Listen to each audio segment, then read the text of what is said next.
안녕하세요. 허남경 약사입니다. 헬스케어 아카데미 이번 시간에는 개별적인 영양소의 이해, 첫 번째로 비타민 C에 대해서 알아보도록 하겠습니다. 비타민 C는 비타민 중에서도 우리에게 가장 익숙한 비타민이기도 하죠. 익숙한 만큼 우리는 비타민 C에 대해 잘 알고 있을까요? 지금 바로 확인해 보시죠. 비타민이라는 단어의 어원에 대해서 생각해 본 적 있나요? 비타민은 생명에 필수적이란 뜻의 바이탈과 질소 함유 화합물을 의미하는 아민으로부터 유래하였습니다. 비타민은 인체 내에서 물질 대사나 생리 기능을 조절하는 필수적인 영양소인데 체내에서 전혀 합성되지 않거나 합성되더라도 충분하지 못하기 때문에 외부로부터 섭취해야 합니다. 비타민은 물에 용해되는 수용성 비타민과 지방에 용해되어 흡수, 이동되는 지용성 비타민으로 나눌 수 있는데요. 비타민 B군, 비타민 C는 수용성 비타민에, 비타민 A, D, E, K는 지용성 비타민에 해당됩니다. 비타민 C는 포도당으로부터 만들어집니다.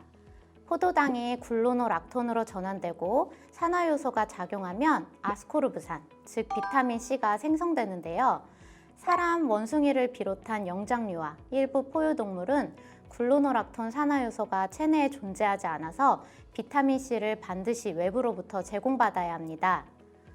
우리나라에서 건강기능식품의 원료로 인정받은 비타민 C의 기능성에 대해 살펴보면 비타민 C는 유해산소로부터 세포를 보호하는 항산화 기능을 하며 콜라겐 합성에 관여하여 결합조직 형성과 기능 유지의 기능이 있고 마지막으로 철분의 흡수에 필요합니다. 비타민 C의 항산화 기능은 산화 환원 과정으로부터 비롯됩니다. 어떤 물질이 전자를 얻거나 혹은 수소이온을 얻게 되면 이 물질은 환원되며 반대로 전자나 수소이온을 잃게 되면 산화됩니다. 수소이온은 전자가 한 개인데요. 우리 체내의 대사 과정에서 사용되는 산소는 전자를 잃고 산화되어 유해산소가 발생하게 됩니다. 유해산소는 빈전자 공간을 채우기 위한 반응성이 매우 강해서 활성산소 중 ROS라고 부르기도 합니다. 비타민 C는 전자를 내어주면서, 즉 산화되면서 유해산소의 빈전자 공간을 채워주기 때문에 유해산소가 전자를 빼앗기 위해 세포를 공격하는 것을 막아줍니다. 자신이 전자를 내어주면서 다른 물질인 유해산소를 환원시키고 세포나 조직이 산화되는 것을 막아주기 때문에 환원제 혹은 산화방지제로 작용하게 됩니다. 유해산소에 의해 세포막이 손상되는 것을 비타민 E의 항산화 작용으로 방어하는데 비타민 C에 의한 비타민 E의 환원, 즉 비타민 C는 비타민 E가 빼앗긴 전자를 다시 보충해주는 역할을 통해 비타민 E를 재생시키고 보호하는 역할도 담당합니다. 그림에서는 비타민 E가 세포막에 존재할 때 비타민 E가 유해산소에게 전자를 내주어 유해산소의 피해를 방어합니다. 다시 말해 세포막 손상을 방어합니다. 이렇게 비타민 C는 비타민 E에게 전자를 내주어 비타민 E를 재생시키는 과정을 보여주고 있습니다. 비타민 C의 두 번째 기능성은 바로 철분의 흡수와 관련된 내용입니다. 앞서 비타민 C는 전자를 제공하는 환원제라고 말씀을 드렸는데요. 삼가의 철을 이가로 전환시킵니다. 이가의 철은 흡수가 잘 되는 형태의 철입니다. 비타민 C가 부족하면 철분의 흡수가 저해되므로 철분 결핍성 빈혈이 발생할 수 있습니다. 빈혈이 단지 철분이 결핍되었을 때만 발생하는 것이 아니라 비타민 C가 부족할 때에도 발생하게 되는 것이죠. 비타민 C는 자신이 산화되면서 전자를 제공하고 전자를 얻은 철이 흡수가 잘 되는 형태로 전환되는 것입니다. 마지막으로 결합 조직의 형성과 기능 유지에 관한 기능입니다. 아미노산 사슬이 모여 콜라겐 분자를 형성하고 다시 콜라겐 섬유로 전환되는데요. 콜라겐의 전구체 물질이 삼중가닥을 형성하는데 비타민 C가 필수적입니다. 강한 결합 조직의 생성을 가능하게 하지요. 우리 몸을 구성하는 주성분은 단백질이며 그중 콜라겐이 가장 많습니다. 콜라겐은 우리 몸의 근육, 피부, 뼈 등 모든 조직의 주요 구성 성분입니다. 비타민C가 부족하면 콜라겐 합성이 저해되어 체조직을 제대로 만들어낼 수 없게 됩니다. 뼈와 근육의 형성과 유지를 위해 비타민C가 꼭 필요하겠죠. 그 외에도 비타민C는 면역 기능을 유지, 활성화하는 데 관여합니다. 면역을 담당하는 백혈구는 체내 비타민C가 많은 조직 중 하나입니다. 우리 몸이 바이러스에 감염되었을 때 혹은 이물질을 제거하기 위한 면역 반응인 염증이 발생했을 때 유해산소가 대량으로 생성되는데 이러한 유해산소로부터 우리의 세포를 보호하는 항산화 작용을 하게 됩니다. 또한 항균 활성을 가지고 있으며 자연 살해 세포인 NK세포, 각종 림프구의 증식에도 관여합니다. 또한 다양한 세포 구성 물질을 합성하는 과정에도 필요합니다. 스트레스에 관여하는 부신수질 호르몬인 노르에피네프린, 에피네프린 등과 부신피질 호르몬인 코티졸 합성에 관여합니다. 아미노산인 트립토판으로부터 행복 호르몬이라고 불리워지는 세로토닌, 숙명 호르몬 멜라토닌이 생성될 때에도 비타민C가 필요합니다. 지방의 연소에 필수적인 L-카르니틴도 비타민C의 도움으로 합성됩니다. 필수 아미노산인 트립토판은 철분, 마그네슘, 칼슘, 비타민 B군 등의 도움으로 5-HTP로 전환되고 5-HTP는 비타민 C를 비롯한 아연, 마그네슘에 의해 세로토닌으로 전환됩니다. 세로토닌은 신경 전달 물질의 일종으로 척수에서 통증 신호를 조절하고 뇌에 작용하여 감정 등을 조절하여 행복 호르몬이라고 불리워집니다. 세로토닌은 다시 멜라토닌으로 전환되는데 멜라토닌은 뇌의 송과선에서 분비되는 생체 호르몬으로 광주기를 감지하여 생학성되며 수면, 각성 리듬과 일상적, 계절적 생체 리듬을 조절하는 역할을 통해 자연적인 수면 유도작용 및 항산화 작용, 면역 자극 등을 담당하게 됩니다. 비타민C는 L-카르니틴의 합성에 필수적인데요. L-카르니틴은 지방을 세포질에서 미토콘드리아로 이동시키는 운반체의 역할을 합니다. 지방이 연소되기 위해서는 미토콘드리아로 이동하여 지방의 베타 산화 과정을 거쳐야 합니다. 그림에서처럼 L-카르니틴이 지방과 결합하여 미토콘드리아로 운반되는 것입니다. 따라서 L-카르니틴은 지방 대사를 촉진하여 체중 감소에 도움이 됩니다. 비타민C가 부족하면 L-카르니틴이 합성되지 않아 지방이 잘 연소되지 않게 됩니다. 다이어트에 성공하기가 어렵게 되는 것이죠. 그 외에도 심장 근육과 박동 유지 및 심혈관 건강에 도움이 되고 근육 활동을 증가시켜 피로감과 무력감 해소와 뇌의 노화 억제와 인지 기능 향상에도 도움이 될 수 있다는 연구 결과들이 보고되고 있습니다. 비타민C는 수용성 비타민이므로 체내에서 수분 농도가 높은 혈장에 존재하면서 혈구세포를 보호하는 작용을 합니다. 비타민C는 부신에 가장 높은 농도로 존재하며 그 다음으로 뇌, 간, 신장, 심장, 근육 등 활동이 많아 산소를 많이 사용하는 조직에 존재합니다. 부신은 스트레스에 대응하는 호르몬을 생성, 분비하는 기관이며 내분비계 호르몬 축, 즉 뇌의 부신축의 핵심입니다. 부신 건강에 대해서 좀 더 자세히 알아보겠습니다. 스트레스가 반복, 지속되면 부신 호르몬이 많이 필요하기 때문에 부신의 높은 농도로 분포하고 있는 비타민C는 스트레스 관리에 중요한 영양소라고 할 수 있습니다. 만성 스트레스 상태는 뇌의 시상하부와 뇌하수체에 신호를 전달하여 스트레스로 인한 우리 몸의 부정적인 변화를 컨트롤할 수 있는 호르몬들을 생성하도록 부신에 명령을 내립니다.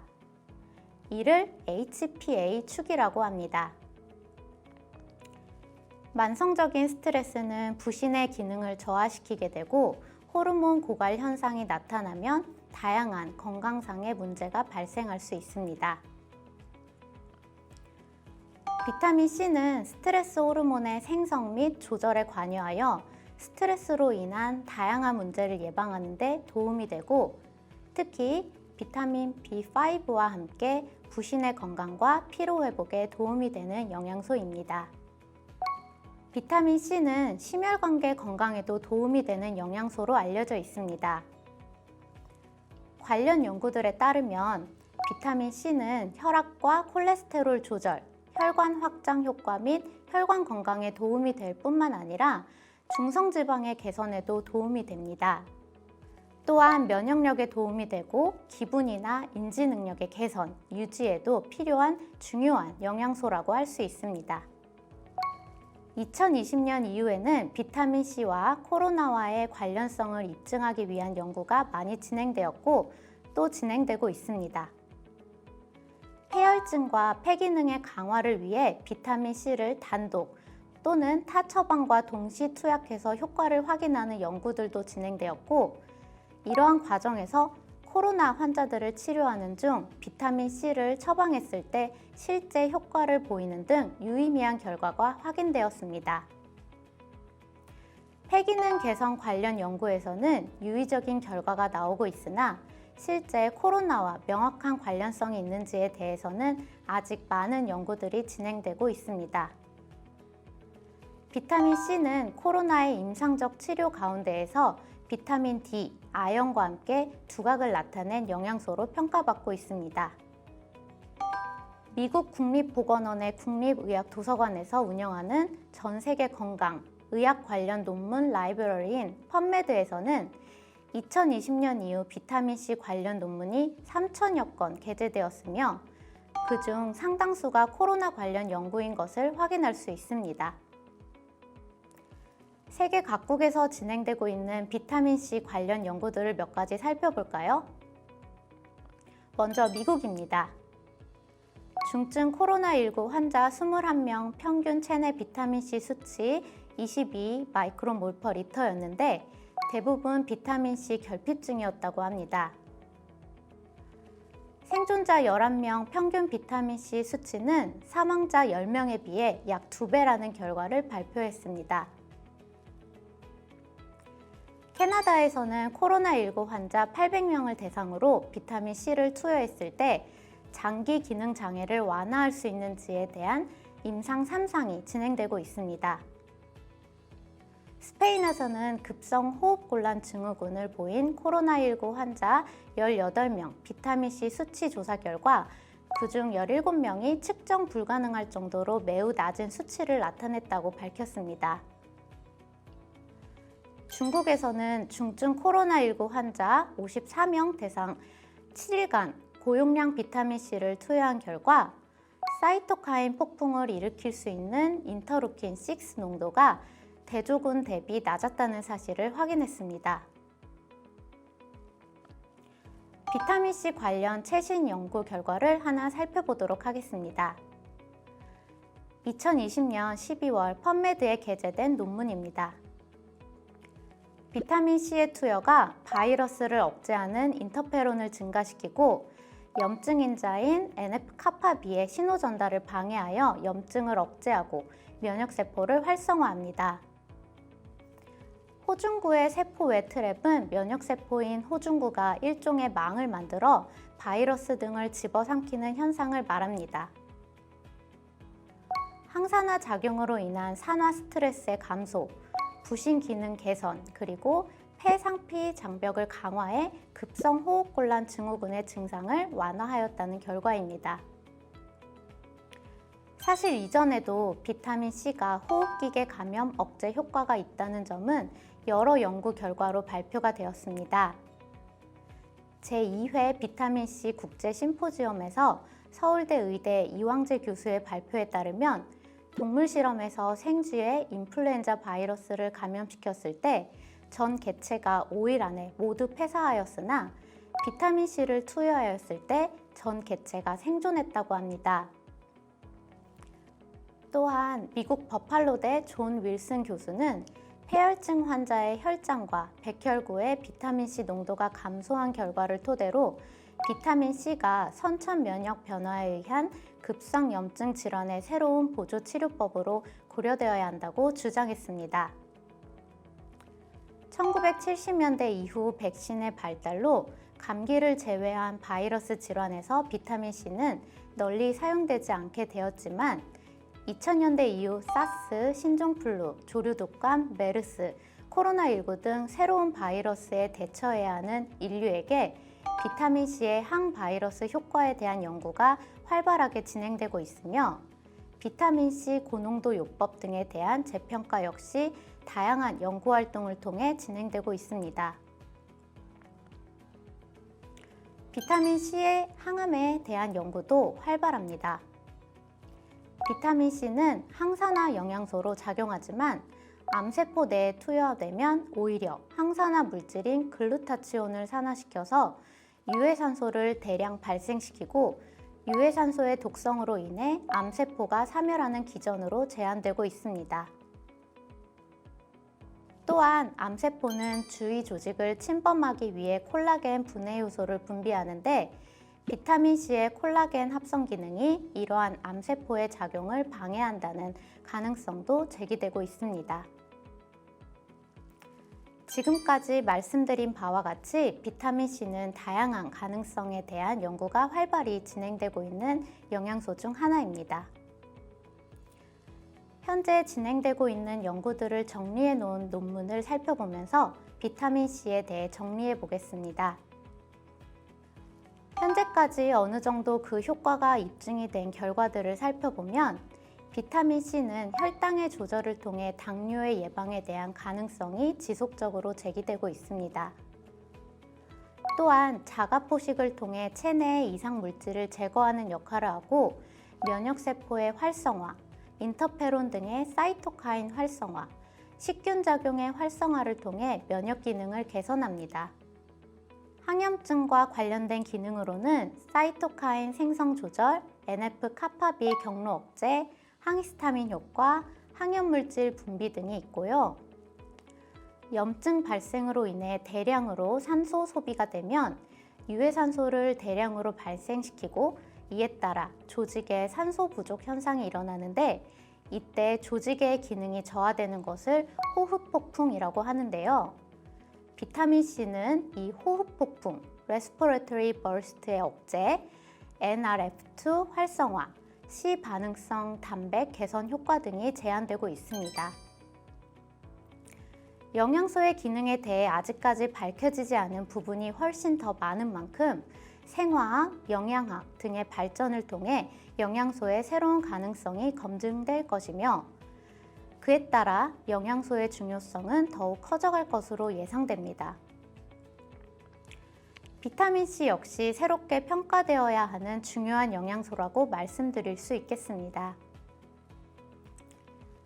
지금까지 비타민C에 대해서 알아보았습니다. 어떠신가요?